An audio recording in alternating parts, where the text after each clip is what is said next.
Radio Library. Radio Library with RJ Radish. എല്ലാവർക്കും നമസ്കാരം. Radio ലൈബ്രറിയിലേക്ക് സ്വാഗതം. ഞാൻ രതീഷ്. പ്രവാസ ലോകത്തും നിരവധി എഴുത്തുകാരുണ്ട്. അവരുടെ പുസ്തകങ്ങളും നമുക്ക് ഏറെ പ്രിയപ്പെട്ടതാകാറുണ്ട്. അത്തരത്തിൽ എല്ലാവർക്കും ഇഷ്ടപ്പെടുന്ന ഒരു പുസ്തകമാണ് ഇന്ന് റേഡിയോ ലൈബ്രറിയിലൂടെ നമ്മൾ പരിചയപ്പെടാനായിട്ട് പോകുന്നത്.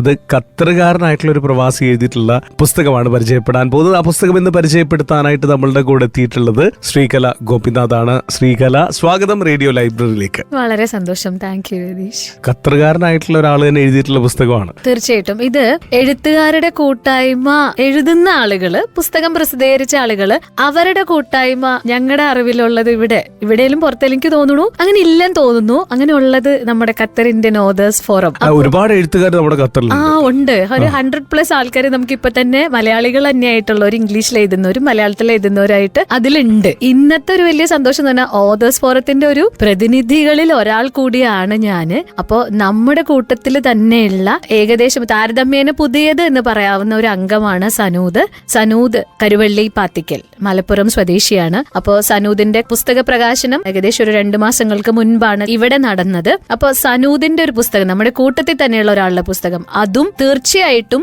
എന്തുകൊണ്ടും വ്യത്യസ്തമായൊരു രീതി പിടിച്ച് തന്നെ എഴുതിയ, വായിക്കാനായിട്ട് സുഖമുള്ള, ആ വായന നമ്മളിൽ എന്തെങ്കിലുമൊക്കെ അവശേഷിപ്പിക്കുന്ന ഒരു എഴുത്തുകൂടിയായ അങ്ങനെയുള്ള ഒരു പുസ്തകമാണ് നാൾവഴിയിലെ ഓർമ്മപ്പൂക്കൾ എന്ന് പറയുന്ന ഒരു 13 കഥകൾ അടങ്ങിയ ഈ പുസ്തകം. ഏറ്റവും സന്തോഷമാണ് ഇന്ന് നമുക്ക് അത്രയും ചേർത്ത് പിടിക്കുന്ന മനുഷ്യരുണ്ടായിരിക്കില്ലേ രതീഷ്. അപ്പോൾ അവരുടെ പുസ്തകത്തിനെ പറ്റി നല്ലത് പറയാനായിട്ടും അല്ലെങ്കിൽ നമ്മൾ പരിചയപ്പെടുത്താണ്. തീർച്ചയായിട്ടും നിങ്ങൾക്ക് ഇത് വായിച്ചാൽ ഒരു ഡിസപ്പോയിന്റ്മെന്റ് ഉണ്ടാവില്ല, ഇഷ്ടപ്പെടും എന്ന് ധൈര്യമായിട്ട് പറയാൻ വേണ്ടി പിന്നെയും റേഡിയോ മലയാളത്തിലെ റേഡിയോ ലൈബ്രറിയിൽ വന്നിരിക്കാൻ പറ്റിയത് ഭയങ്കര സന്തോഷമുണ്ട്. കുറേയധികം കഥകളുണ്ട്. കുറേയധികം കഥകൾ അടങ്ങിയ നാൾവഴിയിലെ ഓർമ്മപ്പൂക്കളിനെ നമുക്ക് കൂടുതൽ പരിചയപ്പെടാം. തീർച്ചയായും 2014 സനൂദ് ഖത്തറിലേക്ക് എത്തിയത്. അപ്പൊ കഴിഞ്ഞ 10 വർഷമായിട്ട് തീർച്ചയായിട്ടും സനൂദ് ഇവിടെ തന്നെ പ്രവാസ ജീവിതം നയിച്ചു വരികയാണ്. നാൾവഴിയിലെ ഓർമ്മപ്പൂക്കൾ എന്ന ഈ ചെറുകഥാ സമാഹാരം സനൂദിന്റെ ആദ്യ പ്രസിദ്ധീകരണമാണ്. ഭാര്യ ജാസിയ, മക്കൾ അയാഷ്, ഐദീൻ, ഐഷ, അലൈഹ, 2 മക്കളും അടങ്ങിയ ഒരു ചെറിയ കുടുംബമാണ് സനൂദിന്റേത്. നാൾവഴിയിലെ ഓർമ്മപ്പൂക്കൾ എന്ന് പറയുന്ന ഈ പുസ്തകം വായിച്ചു തുടങ്ങുമ്പോഴേ ഇപ്പൊ നമ്മളെ സംബന്ധിച്ചൊരു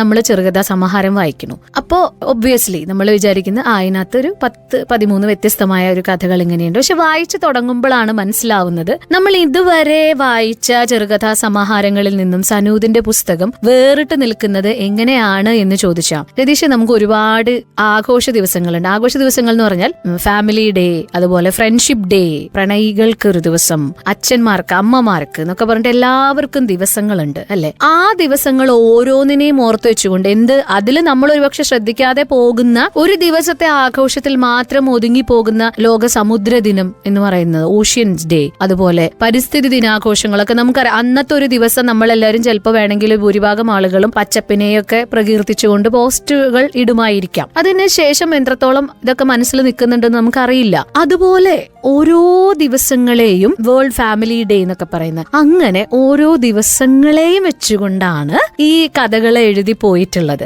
അപ്പൊ ഞാൻ ഇത് വായിച്ചപ്പോ സ്വാഭാവികമായിട്ടും ഓർത്ത കാര്യം എന്താന്ന് വെച്ചാൽ, ഓരോ ദിവസങ്ങൾ ഇങ്ങനെ ആഘോഷിക്കുന്ന സമയത്തും ഈ ഓരോ ദിവസങ്ങൾ ആഘോഷിക്കുന്നതിനും, അല്ലെങ്കിൽ ആരാണോ ഇത്തരം ആഘോഷങ്ങൾക്ക് തുടക്കം കുറിച്ചത്, അവർക്കൊരു ഐഡിയോളജി ഉണ്ടായിരിക്കും, അതൊരു ആശയം ഉണ്ടായിരിക്കും. ഇന്ന കാര്യത്തിന്റെ പുറത്ത്, അതായത് ആത്യന്തികമായിട്ട് എന്താണ് പറയുന്നത്, എല്ലാ മനുഷ്യരും പരസ്പരം സ്നേഹിക്കുക, സഹകരിക്കുക, ചേർന്ന് നിൽക്കുക. അങ്ങനെ ഒരു ഐഡിയ ആണ്, ഒരു ആശയമാണ് ഓരോ ദിവസവും ആഘോഷിക്കുന്നതിന്റെ പിന്നിലുള്ളത്. ഈ ആഘോഷിക്കാൻ പറയുന്ന ഈ ഓരോ ദിവസം അല്ലെങ്കിൽ അതിന് പിന്നിലുള്ള ആശയങ്ങൾ ആ ദിവസത്തിനേക്കാളും അപ്പുറത്തേക്ക് പിന്നെ അടുത്ത കൊല്ലം ആ ദിവസം വരുന്നത് വരെ എത്ര പേര് ഓർത്തു വെക്കുന്നുണ്ടായിരിക്കും? അതൊരു വലിയൊരു ചോദ്യമാണ്. അങ്ങനെ ഓർത്ത് വെക്കുന്നുണ്ട് എങ്കിൽ നമ്മൾ ആ വാല്യൂസ് ആൻഡ് പ്രിൻസിപ്പിൾസ് ആ ദിവസം മുന്നോട്ട് വെക്കുന്ന, നമ്മൾ അത് ജീവിതത്തിലുടനീളം കൊണ്ടുപോകാൻ എപ്പോഴെങ്കിലൊക്കെ നമ്മൾ ശ്രദ്ധിക്കും, അല്ലെങ്കിൽ ബദ്ധശ്രദ്ധരായിരിക്കുന്നു തോന്നുന്നു. അപ്പോ ഞാൻ എന്ന വായനക്കാരെ സംബന്ധിച്ചിടത്തോളം എനിക്ക് തോന്നുന്നു ഒരുവിധം ആളുകളും ആ നിലയ്ക്ക് ആയിരിക്കും, അല്ലെങ്കിൽ ആയിരിക്കണം ഈ പുസ്തകത്തിന്റെ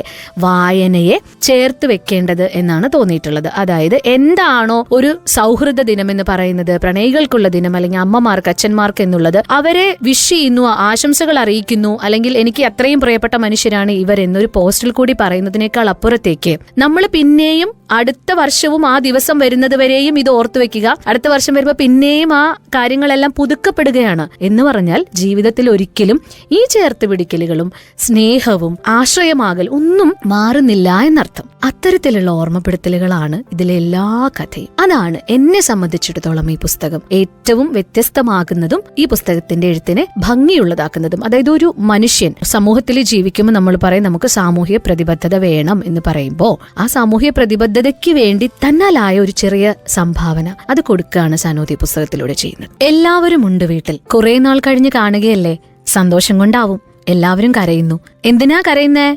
ഞാനിനി ഇവിടെ ഉണ്ടല്ലോ. ഭാര്യ പൂമുഖത്തിന്റെ മറവിൽ നിൽക്കുന്നു. അവൾക്കൊരു മാറ്റവുമില്ല. ഞാൻ പെണ്ണ് കാണാൻ അവളുടെ വീട്ടിലേക്ക് ആദ്യമായി പോയപ്പോഴും ഇതേ നിൽപ്പ് തന്നെയായിരുന്നു. ആ നിൽപ്പിലല്ലേ ഞാൻ വീണത് എന്ന് പറഞ്ഞുകൊണ്ട് ഞാൻ പലപ്പോഴും അവൾക്കത് അനുകരിച്ച് കാണിച്ചു കൊടുക്കാറുണ്ട്. അത് കാണുമ്പോൾ കണ്ണും ചുണ്ടും എല്ലാം വിടർത്തി എന്നെ തല്ലാൻ കയ്യോങ്ങിയൊരു വരവുണ്ട്. അരങ്ങത്തേക്ക് വരാതെയാണെങ്കിലും അവൾ എനിക്ക് തന്ന മാനസിക പിന്തുണ അതിനെ വർണ്ണിക്കാൻ ഇച്ചിരി പാടാ. ഉമ്മ വന്ന് കെട്ടിപ്പിടിച്ചപ്പോൾ അറിയാതെ എന്റെ മനസ്സ് വിതുമ്പി. കുറച്ചുനേരം വിശ്രമിക്കാൻ പോലും സമയം കിട്ടിയില്ല. അപ്പോഴേക്ക് മാമൻ പറഞ്ഞു പള്ളിയിൽ പോകാൻ സമയമായെന്ന്. ഈ മാമന് എപ്പോഴും ധൃതി ഇച്ചിരി കൂടുതലാണ്. പള്ളിയിലേക്കിറങ്ങി. എത്ര ദിവസം ലീവ് ഉണ്ടെന്ന് ആരും ചോദിച്ചില്ല ഇതുവരെ. ഭാഗ്യം. നിസ്കാരം കഴിഞ്ഞു.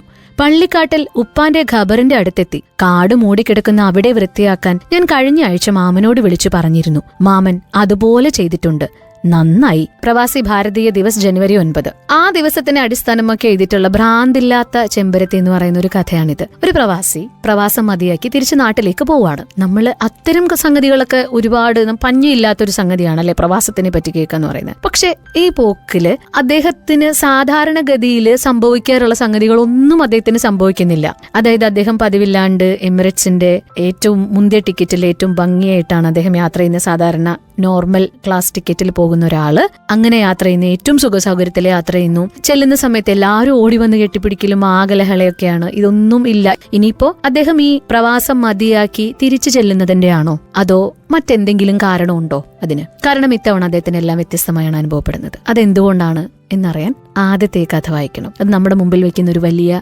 ട്വിസ്റ്റ് ഉണ്ട്. ഒരു വലിയ വഴിത്തിരിവിലേക്കാണ് ആ കഥ ചെന്ന് അവസാനിപ്പിക്കുന്നത്. മെയ് 15 ഇന്റർനാഷണൽ ഫാമിലി ഡേ ആണ്. ഇക്ക ചിരിച്ചുകൊണ്ട് കണ്ണട ഒന്ന് ശരിയാക്കി എന്റെ നെഞ്ചിലെ ബാഡ്ജ് പതിഞ്ഞ ശബ്ദത്തിൽ ഒന്ന് വായിച്ചു. Doctor Kasim Abdul Hakeem, neurosurgeon. അന്റെ പേരുമ്മൽ എപ്പോഴാ ഞാൻ വാലായിട്ട് വന്നത്? ഉപ്പാന്റെ പേരല്ലേ ചേർക്ക? കണ്ണ് ഉറവ പൊഴിക്കുന്നത് പുറത്ത് കാണിക്കാതിരിക്കാൻ പാടുപെട്ട് ഇക്ക ചോദിച്ചു. അബ്ദുൾ ഹക്കീം എന്ന ഇക്കാക്കയുടെ പേര് ഞാൻ എന്റെ പേരിനൊപ്പം ചേർത്തത് ഉമ്മയോടുള്ള ഒരു വാക്കുപാലിക്കൽ കൂടിയായിരുന്നു. നമ്മള് മാറിക്കൊണ്ടിരിക്കുന്ന ഈ കാലഘട്ടത്തില് ഒരുപക്ഷെ ഒരു വലിയൊരു വിഭാഗമെങ്കിലും അപ്രസക്തമാണെന്ന് പറഞ്ഞു തുടങ്ങിയിട്ടുള്ള ഒരു സംഗതിയാണ് കുടുംബം എന്ന് പറയുന്നത്. അതായത് കുടുംബത്തിന്റെ ഉള്ളിലാണ് ഏറ്റവും ഛിദ്രങ്ങൾ നടക്കുന്നത്. അതിന്റെ ഉള്ളിലാണ് ഒരുപാട് അസ്വസ്ഥതകളും അനീതികളും ഒട്ടും ജനാധിപത്യപരമല്ലാത്ത പ്രവണതകളും നടക്കുന്നത് എന്നൊക്കെ നമ്മൾ പറയുന്ന സമയത്തും ഒരു വലിയ അളവ് വരെയും കുടുംബം എന്ന് പറയുന്നത് ഒരു വലിയൊരു ആശ്രയമാണ്. അതെങ്ങനെയാണ് ആശ്രയമാകുന്നത് എന്നും കൂടെ ഉണ്ട്. ആ കാര്യങ്ങളെ എല്ലാത്തിനെയും കൃത്യമായി പ്രതിപാദിച്ചു പോകുന്ന ഒരു കഥയാണ് മീസാൻ കല്ല് എന്ന് പറയുന്ന കഥ. ഇപ്പോ ഇതിലൊരു ചെറിയൊരു ഭാഗം വായിക്കുന്ന സമയത്ത് നമ്മള് നമ്മുടെ അമ്മ അല്ലെങ്കിൽ അച്ഛന്റെ പേര്, യൂഷ്വലി ഫാദറിന്റെ പേരായിരിക്കും പേരിന് സർനെയിമായിട്ട് ചേർക്കുക, പിന്നെ തറവാടിന്റെ പേരും. എങ്ങനെ ഒരു ബ്രദറിന്റെ പേര് അതിനകത്തേക്ക് വരുന്നു, അതിന്റെ സാങ്കത്യം എന്താണ് എന്നുള്ളതൊക്കെ നമ്മുടെ ഒരു അകം നനയിക്കുന്ന ഒരു വായന. അങ്ങനെയാണ് വേൾഡ് ഫാമിലി ഡേനെ പറ്റിയിട്ടുള്ള ഈ കഥ പോകുന്നത്. അടുത്ത ഒരു കഥ ഫാദേഴ്സ് ഡേനെ അടിസ്ഥാനമാക്കി എഴുതിയിട്ടുള്ളതാണ്. ഇപ്പോഴും താരതമ്യേന കൂടി വന്നിട്ടുണ്ടെങ്കിൽ പോലും നമ്മൾ ഏറ്റവും കൂടുതൽ ഇപ്പോഴും സംസാരിക്കുന്നത് അമ്മമാരെ പറ്റി തന്നെയാണ്. പക്ഷെ അച്ഛൻ എന്ന് പറയുന്ന ഒരു വൻമതിൽ, അതൊരു വൻമതിൽ തന്നെയാണ് എന്നുള്ള സംഗതിയെ ഓർമ്മിപ്പിക്കുന്ന എനിക്ക് പ്രിയപ്പെട്ട കഥകളിൽ, ഏറ്റവും പ്രിയപ്പെട്ട കഥകളിൽ ഒന്നായിട്ടുള്ള കഥയാണിത്. പ്രത്യേകിച്ചും അതിന്റെ ആഖ്യാന രീതി കൊണ്ടും അതിൽ ഉപയോഗിച്ചിരിക്കുന്ന ഭാഷയുണ്ട്. ലോകത്തിൽ വെച്ച് ഏറ്റവും ക്രൂരമായ അവസ്ഥ അനാഥനായി ജനിക്കുക, അനാഥനായി വളരുക എന്നതാണ്. കരയുന്നവൻ എന്നും കരഞ്ഞുകൊണ്ടേയിരിക്കും. തോറ്റാലും ജയിച്ചവനേക്കാൾ ചിരിക്കുക. ജേതാവിന്റെ ജയത്തിന് വിലയില്ലാതാകുന്നതുവരെ your attitude is your life. പിതൃത്വം അതൊരു യാത്രയാണ്. സ്വയം വെയിലുകൊണ്ട് ചോര നീരാക്കി സ്വന്തം ചോരയ്ക്കൊരു തണലാവാൻ, ഒളിഞ്ഞിരുന്ന് ആക്രമിക്കാൻ കൊതിക്കുന്ന നിഴലുകൾക്ക് നേരെ വെളിച്ചമാകാൻ, അരക്ഷിതമായ സാമൂഹിക വ്യവസ്ഥിതികളിൽ ഒരു ആലിംഗനത്താൽ സുരക്ഷിത സങ്കേതം തീർക്കാൻ, ആഞ്ഞടിക്കുന്ന കൊടുങ്കാറ്റിൽ ഉലയാതെ അഭയം നൽകാൻ, അഗാധമായ നിശബ്ദതയിൽ സാന്ത്വനിപ്പിക്കുന്ന ഒരു ശബ്ദമാകാൻ, ഒരു ജന്മം മുഴുവനായി ഒഴിഞ്ഞുവെച്ചവൻ പിതാവ്. എങ്ങനെയാണ് ഒരുപക്ഷെ എഴുത്തുകാരനടക്കമുള്ള ഏത് മക്കൾക്കും കൃത്യമായി കണക്ട് ചെയ്ത് പോകാൻ പറ്റുന്ന ഒരു അച്ഛൻ എന്ന് പറയുന്ന ഒരു വ്യക്തി പലപ്പോഴും എനിക്ക് തോന്നുന്നു ആ അച്ഛനെ നമ്മള് ശക്തനായൊരു കഥാപാത്രം അല്ലെങ്കിൽ അങ്ങനെയാണ് പോർട്രേ ചെയ്ത് വന്നിരുന്നത്. ഇപ്പൊ അത് മാറി വരുന്നുണ്ടെങ്കിൽ പോലും. അപ്പൊ എങ്ങനെയാണ് ഒരു പ്രചോദനമാകുന്നത്, തണലാകുന്നത് എന്നതെല്ലാം കൃത്യമായി പറയുന്ന, നേരത്തെ പറഞ്ഞ പോലെ അകം നനയിക്കുന്ന ഒരു കഥയാണ് ഫാദേഴ്സ് ഡേയിൽ എഴുതപ്പെട്ടിരിക്കുന്ന ഈ ഒരു കഥ. ഓരോ കഥയുടെ അവസാനവും ഒരു നോട്ട് പോലെ വെച്ചിട്ടുണ്ട്, ഒരു ക്ലോസ് പോലെ എപ്പോഴും വെച്ച്. ഇപ്പൊ ഈ കഥയുടെ അവസാനം വെച്ചിട്ടുള്ള ഒരു ക്ലോസ് വായിക്കാം. പിതൃത്വം, പിതൃബന്ധങ്ങൾ, സമൂഹത്തിൽ അച്ഛൻ എന്ന പദവിയുടെ സ്വാധീനം എന്നിവയെ ബഹുമാനിക്കുന്നതിനായി ജൂണിലെ 3-ാമത്തെ ഞായറാഴ്ച ലോക പിതൃദിനമായി ആചരിക്കുന്നു. ഇതുപോലെ ഓരോ ദിനത്തിനെ പറ്റി എഴുതിയിട്ടുള്ള എന്റെ അടിയിൽ ഇങ്ങനെ ചെറിയൊരു ക്ലോസ് എപ്പോഴും വെച്ചിട്ടുണ്ട് സനൂദ്. രതീഷേ, അടുത്ത കഥയിലേക്ക് പോകുമ്പോൾ സത്യമുള്ള പ്രണയങ്ങൾ എന്ന് പറഞ്ഞിട്ടാണ് അടുത്ത കഥ. എനിക്ക് തോന്നുന്നു പ്രത്യേകിച്ച് ഇപ്പോ നമുക്ക് കൃത്യമായി കുറെ ഓർത്തെടുക്കാൻ പറ്റുന്ന സംഗതികള് ഉള്ള ഒരു കഥ. എന്തുകൊണ്ടാണെന്ന് വെച്ചാൽ പണ്ടേ ഞാൻ ശ്രദ്ധിച്ചിട്ടുള്ള ഒരു കാര്യമാണ്, സ്ത്രീകൾക്ക് എന്തെങ്കിലും തരത്തിലുള്ള ഒരു കുഞ്ഞു കാര്യങ്ങൾ ഉണ്ടെന്ന രീതിയിൽ പോലും എനിക്ക് തോന്നിയിട്ടുണ്ട് അവർക്കൊരു കല്യാണം എന്ന് പറയുന്ന ഒരു സംഗതിയിലേക്ക് വരുന്ന സമയത്ത് തീർച്ചയായിട്ടും അതൊരു വലിയ കുറവായിട്ട്. കൊച്ചിലെ തന്നെ പല വീടുകളിൽ അതായിരിക്കും പറഞ്ഞിങ്ങനെ കല്യാണം ആവുമ്പോ എന്താക്കും എന്നുള്ളൊരു സംഗതി. അപ്പോ ഞാൻ സ്കൂളിൽ പോകുന്ന സമയത്ത് എനിക്ക് അങ്ങനെ 2 ചേച്ചിമാരെ അറിയാം. അതായത് എടുത്തു പറയത്തക്ക പ്രശ്നങ്ങളൊന്നുമില്ലെങ്കിലും അവർ അവരുടെ ദൈനംദിന ജീവിതത്തിൽ സ്വന്തമായി അധ്വാനിച്ച് ജോലിക്ക് പോയൊക്കെ ജീവിക്കുന്നതാണെങ്കിലും ഈ പറയുന്ന സമൂഹത്തിന്റെ കണ്ണിൽ വരച്ചു വെച്ചിട്ടുള്ള ആരോഗ്യമുള്ള ഒരു സ്ത്രീ, പണിയെടുക്കാൻ പറ്റുന്ന സ്ത്രീ എന്ന് പറയുന്ന ഫ്രെയിമിലേക്ക് ആ ഭൂരിഭാഗം വിചാരിച്ചിരുന്ന രീതിയിൽ ഫിറ്റ് ആവാതിരുന്ന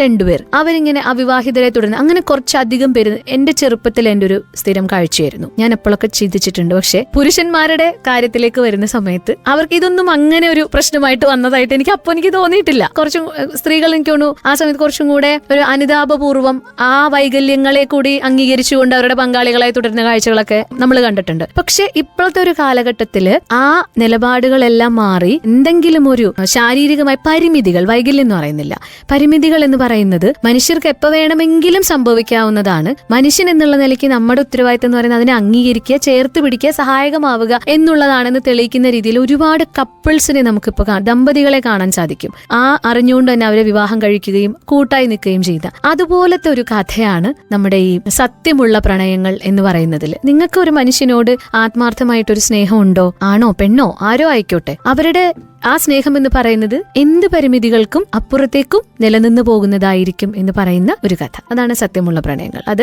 എഴുതി ഫലിപ്പിച്ചിരിക്കുന്ന ഒരു രീതിയുണ്ട്.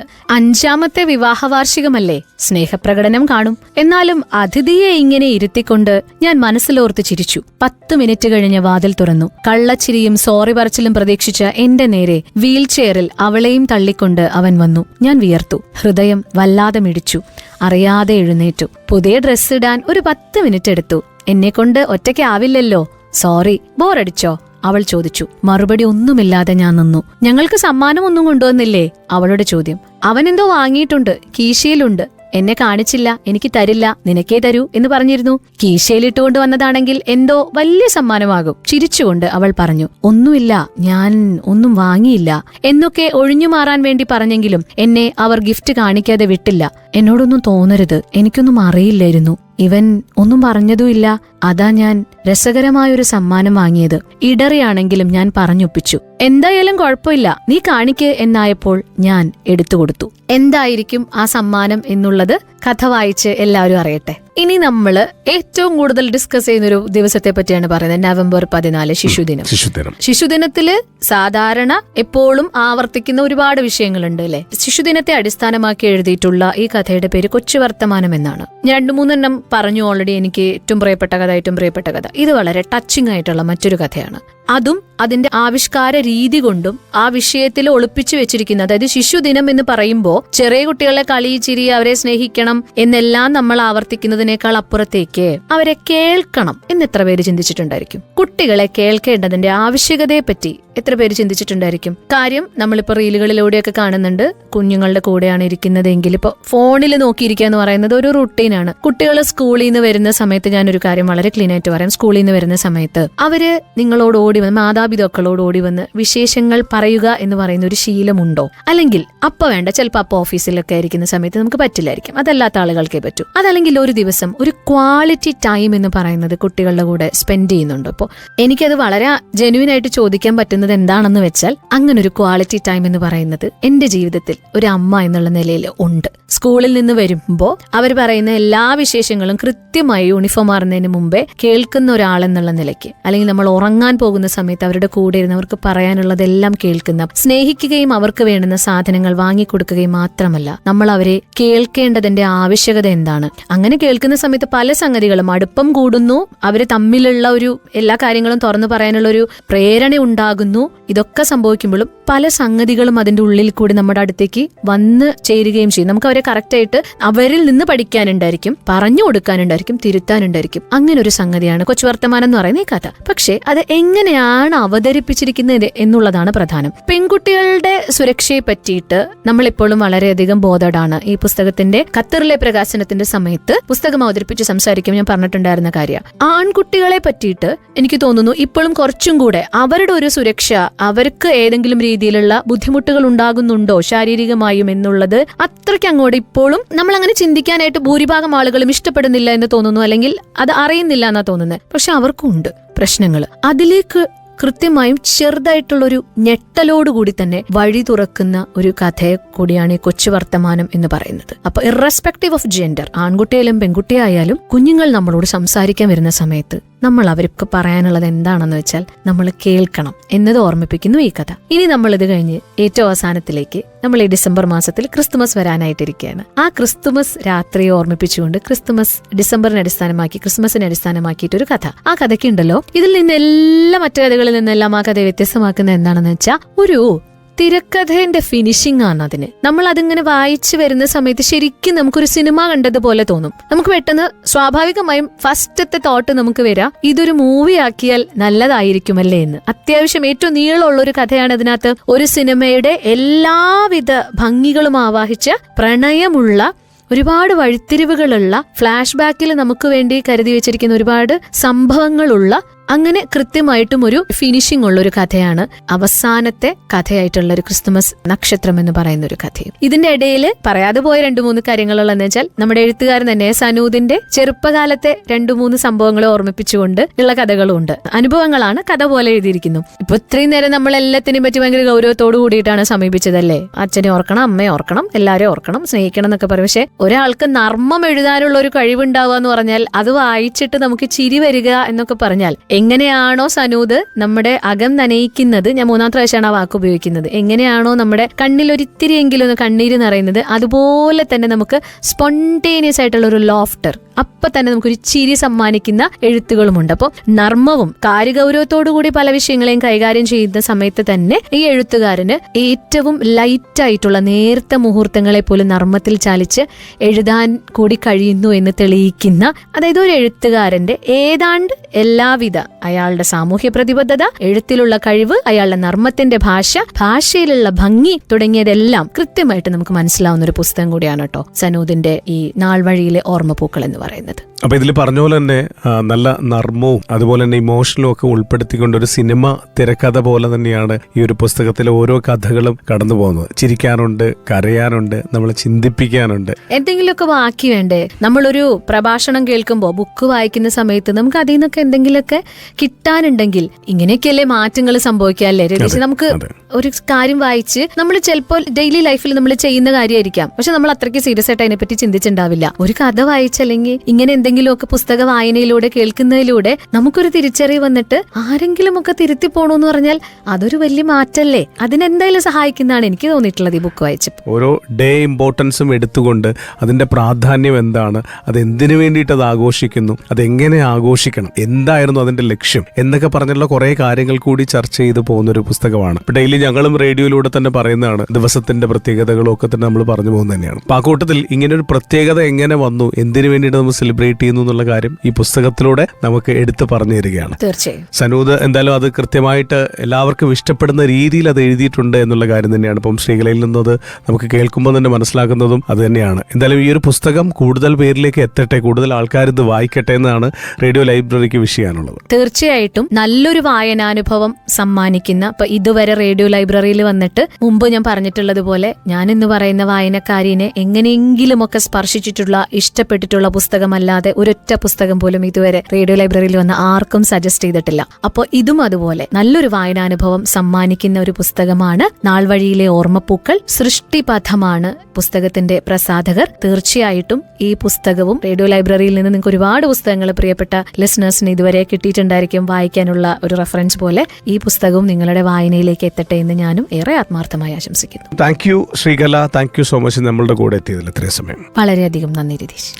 നാൾവഴിയിലെ ഓർമ്മപ്പൂക്കൾ, സനൂദ് കരുവള്ളി പാത്തിക്കൽ എഴുതിയ 13 കഥകൾ അടങ്ങിയ കഥാസമാഹാരം, അതാണ് ഇന്ന് നമ്മൾ പരിചയപ്പെട്ട് കഴിഞ്ഞിരിക്കുന്നത്. എന്നാലും ഖത്തർ പ്രവാസിയാണ് നമ്മൾ. ഖത്തറിലുള്ള എല്ലാവരും ഈ പുസ്തകം വായിച്ചിരിക്കണം എന്നുള്ള കാര്യമാണ്. അപ്പൊ എല്ലാവരിലേക്കും ഈ പുസ്തകം എത്തിക്കാൻ കൂടി കഴിയട്ടെ എന്ന് പറഞ്ഞുകൊണ്ട് തൽക്കാലം ഇന്ന് റേഡിയോ ലൈബ്രറിയിൽ നിന്നും ഞാനും അങ്ങനെ ബൈ പറയുകയാണ്.